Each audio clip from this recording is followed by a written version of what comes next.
نحمدہ ونصلی علی رسولہ الکریم اما بعد۔ معزز ناظرین کرام، آئیے ہم آج آپ کے سامنے بات کرتے ہیں پاکی اور ناپاکی کے بارے میں، نجاست کے بارے میں، جو اسلام کے بنیادی مسائل میں سے ہے، جس کا جاننا ہمارے لیے انتہائی ضروری ہے۔ اگر ہمیں پاکی اور ناپاکی کا علم نہیں ہے تو یقیناً ہماری نماز کے اندر کوتاہی ہوگی اور ہماری نماز قابل قبول نہیں ہوگی۔ تو آئیے ہم بات کرتے ہیں نجاست کے بارے میں۔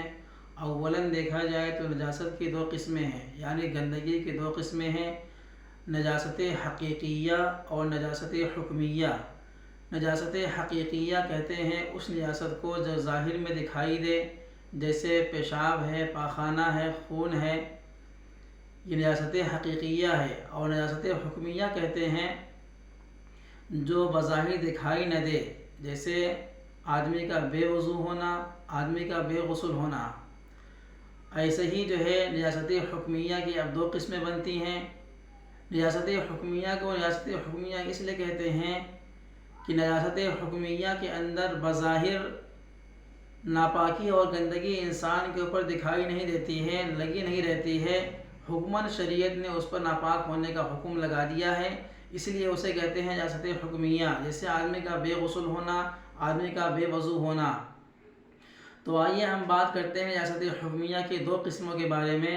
نجاست حکمیہ کی دو قسمیں ہیں، نجاست حدث اصغر اور حدث اکبر۔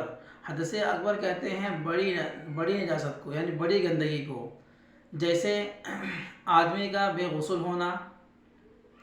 تو بظاہر آدمی کے جسم کے اوپر کوئی گندگی نہیں لگی ہوئی ہے، شریعت نے اس میں حکماً لگا دیا ہے ناپاک ہونے کا، اسے بولتے ہیں نجاست حکمیہ۔ تو آدمی کا نجاست حدث اکبر کے اندر، حدث اکبر کی جو ناپاکی ہے آدمی کی جو دور ہوگی، وہ دور ہوگی غسل کر لینے سے۔ اس کی دوسری قسم ہے حدث اصغر، یعنی چھوٹی نجاست، جیسے آدمی کا بے وضو ہونا۔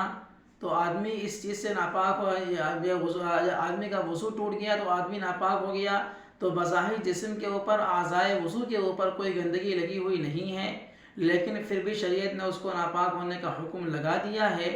اب یہ ناپاکی دور ہوگی وضو کر لینے سے، آدمی وضو کر لیا، اس کی ناپاکی دور ہو گئی۔ اب نجاست حقیقیہ کی بھی اسی طریقے سے دو قسمیں ہیں۔ نجاست حقیقیہ کی دو قسمیں ہیں۔ پہلی قسم میں نجاست غلیظہ۔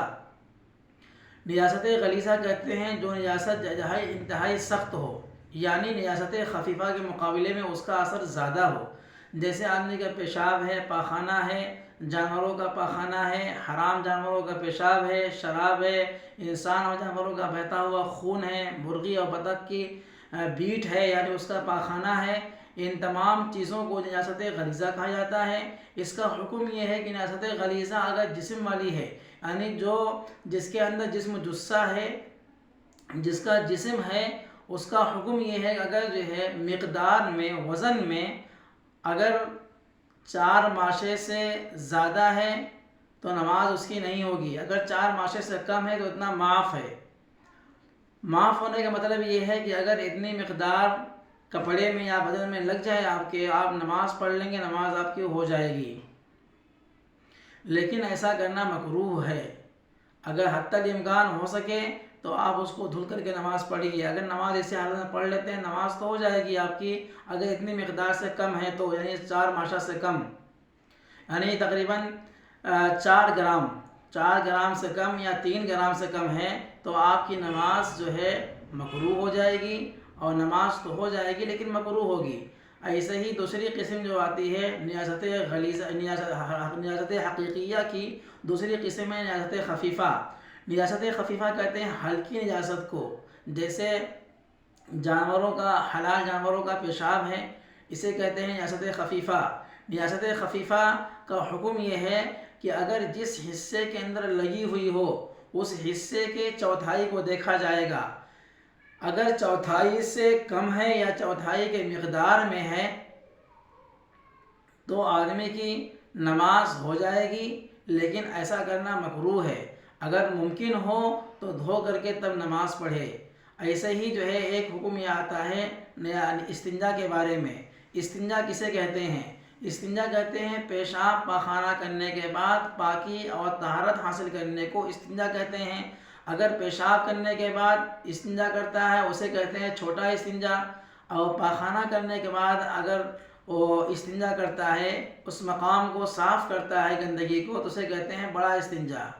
تو یہ تھے بنیادی مسائل۔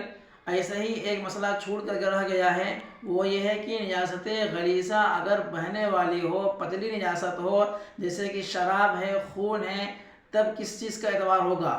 تو اگر بہنے والی نجاست ہے اور جو ہے سیال مادہ ہے تو اس کے اندر مقدار متعین کی جاتی ہے 1 روپے کے سکے سے، یعنی چوڑائی کے اندر 1 روپے کے سکے کی مقدار ہے یا اس سے کم ہے تو نماز پڑھیں گے معاف ہو جائے گی، نماز پڑھیں گے تو نماز ہو جائے گی، معاف ہے اتنا۔